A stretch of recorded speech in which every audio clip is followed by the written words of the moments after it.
Hello and welcome back to this Holy Hearth. I'm Gemma. I'm a mother of 4 boys. I'm an astrologer, sacred space holder, and I am sharing with you some videos about this cycle of becoming. So we've already covered the first couple of phases. We looked at remember and the archetype of the dreamer.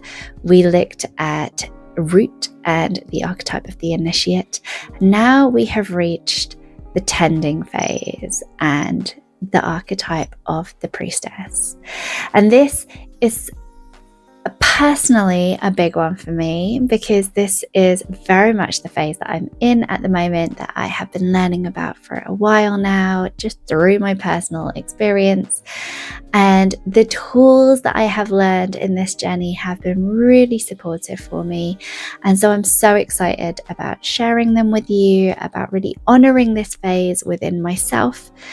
And I feel like also within motherhood, this is such an important phase. This is the heart of what it is to be a mother, the tending, the devotion to all of the small things, all of the sacred, important, tiny moments in our day. And so I'm really excited to share with you what this phase means to me in my motherhood journey, and what I have learned that might serve you in yours. Now, if you have watched the other videos in this series, you will know that my entry into motherhood was not easy. It has been a rough ride for sure. And the energy of tending was not something that I even really had the capacity to think about back then. And it has caused all of these patterns to develop in my mothering that I think are really common, but can be really damaging. And we just let them erode away at us over time. This idea that everyone else needs something from us, and so we can't look after ourselves, that your children come first, and that you can't even have a moment to yourself. The idea of going to the toilet alone feels very indulgent right now with this toddler stage. And when we fall into this mindset of thinking that the tiniest things, like a warm cup of tea, is too much to ask for, when we neglect ourselves in that way, when we don't tend to our own very basic, very human needs consistently and with devotion, then we lose a piece of ourselves slowly over time, and it leaves us feeling lost, like we don't remember who we are, like we need to go back to the beginning again, to the beginning of this cycle, to that soul remembering phase, because we're not honoring the person that we're becoming, because we're not tending to them with the devotion that is required for them to grow and to flourish and to be really well nourished in what it is that we are doing. So this phase of the cycle of becoming hits really hard for me, because for the majority of my journey as a single parent, for those 12 years before I met my husband and started again with our family, for those 12 years where I was a single mom of 1 child, I didn't really think about what it was that I needed. Yes, I was rooting those dreams. I was following these big plans for my life. I was moving forwards. I was trying to build something. But in terms of the actual devotional, making sure that my needs were met, that for most of the time didn't really occur to me. I was meeting the needs of my child. I was meeting the needs of my business. I was meeting the needs of other people around me, but I was not meeting my own needs in so many ways, on so many levels. And it definitely took a toll on me. It meant that I wasn't as capable that I wasn't as able to do the things that I really wanted to do, to build the things that I wanted to build. I wasn't really the mother that I needed to be. For a really long time, I had anemia and I didn't even notice that I was unwell. I was so exhausted. I look back now and I'm like, how did you not notice that your body was really struggling? But it just never occurred to me to even think about caring for my own body. And so it took me a really long time to figure out that something was wrong. And it took me a really long time to do the very simple work to heal my body, because I wasn't even thinking about healing my own body or looking after my own body. And this so easily happens. It so easily happens that we allow ourselves to routinely become dehydrated, to routinely skip meals or eat tiny pieces off the sides of our children's plates, that we allow ourselves to just not even think about what we need from the rhythms of our day, what we need to feel nourished in amongst all of the needs of our family and our children. And we forget that we do have some autonomy to create spaciousness within our lives, because they feel so full that we don't realize where there are tiny spaces. And it is not the same as trying to do this in a season where we don't have small children. And I definitely am very, very aware of that. But creating spaciousness for me over the past few years has been very much about picking moments, finding moments that I can treat as truly sacred moments, whether it is to take one deep breath as I transition from one thing to the next, whether it is to make sure that I just let the steam of my tea hit my face before it goes cold and I end up drinking a cold cup of tea.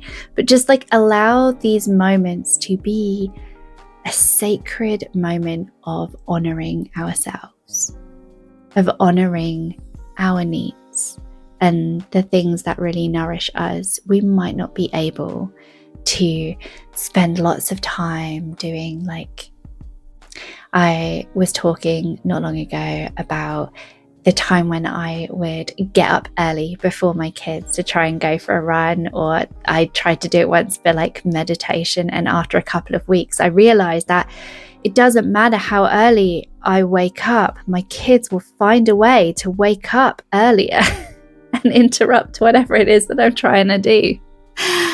And so I have given up on that for this season. That is not something that is working for me. I know it works really well for lots of mums, and that is excellent for you. And maybe in a slightly different season, it will work well for me as well. But I think I'm going to give it a couple of years before I try again. And these tiny, tiny moments, I call them tiny rituals or tiny joys that I try and feed into my life in little tiny ways. Things like that moment where I'm in the car with my kids, and before I take them out of the car, I can have a moment, just this moment to take a breath, to center myself, to drive past a coffee drive-through on my way home from somewhere, to allow these moments to nourish my soul. And so much of that is about intention. Because if you're trying to snatch tiny moments, if you're trying to create these tiny pieces of nourishment in your life and you're not doing it intentionally, it can feel I'm really stressed and I have a coffee, and not this is my moment, this is for me. This is what feeds my soul in this season where I am tired and stretched thin, and there are so many children. There are so many children, and they need so much from me. They're so young. They need so much from me that it is difficult to find these spaces for myself. And when I do, there's like 100 things on my list of things that I would really love to do. And so taking this moment to really intentionally honor ourselves, really intentionally do something that nourishes our soul, is such a powerful moment. Oh, such a powerful moment. This phase is related to the month of summer, the full moon, the element of fire, and the energy of devotion, consistency, small things building over time, and really prioritizing ourselves. This is not about like the big first step, like taking massive actions. This is about paying attention to the little things and nourishing ourselves. And it's guided by the priestess. The priestess knows how to tend to her temple, how to keep her fire lit, how to make sure that her fire does not go out. And that is why for this phase, the offering that I have is called the flame tending. The flame tending was a one-day telegram reading that I devised because it was really difficult to get childcare for like a full hour to do a reading. But now this feels like it can be even more spacious as I'm moving into a new phase of having a little bit more childcare, being able to do a proper reading again. I am expanding my flame tending reading, so it will be for 4 days. And over those 4 days, we will look at 4 different areas of your life where you want to show devotion, where you want to do deep work of shifting these things, of like feeling nourished. And you would be surprised at how these little things build up. They absolutely transform your capacity, absolutely transform your energy, and absolutely transform the things that you're building and the way that you're able to intentionally like bring new life into your life, into your projects, into your family. The way that you're able to inject magic into everything is shaped by these tiny rituals, by these tiny moments of prioritizing yourself. And the flame tending reading is where I will spend time unpacking your chart for you, sharing all of the beautiful things that I see in your chart, all of the ways that you can really nourish yourself, the things that your soul is craving that are reflected in your astrology and in the transits that you're going through. You can ask me questions, and for 4 days we'll just go backwards and forwards with voice messages. I have a workbook that we can work through if you find that really supportive, which really unpacks these, like, what are the 4 realms of your life? What are the 4 intentions that you want to set for your growth, for your flame tending, for your devotion? How do you want to be devoted to yourself? Where do you really want to like shift the energy? Where do you want to shift the needle in your life? And how can we do that slowly, gently, with intention that is sustainable over time, so that you can really do deep, consistent work? I think that is the most powerful thing that you can do, is to do small things over a long period of time that has so much more impact than doing a big thing just this one time. And so I would love to share that work with you. If you are just getting started and you're new to this, I have a free meditation that is linked below that introduces you to the dreamer, the first phase of this. And then there is a bundle that is available to purchase that includes the priestess activation as well, so that you can dig deeper into this work of flame tending, really investing in self-devotion. So thank you for listening to this phase in the cycle of becoming, where the dreamer whispers the truth, the initiate chooses the path to take, the priestess tends the flame of devotion. In the next video, we're going to talk about the grow phase and the witch who guides us through it. It's a phase of alchemy, of completion, and of creating something really substantial that is born out of this full cycle, that is nurtured and nourished by this work of the Priestess.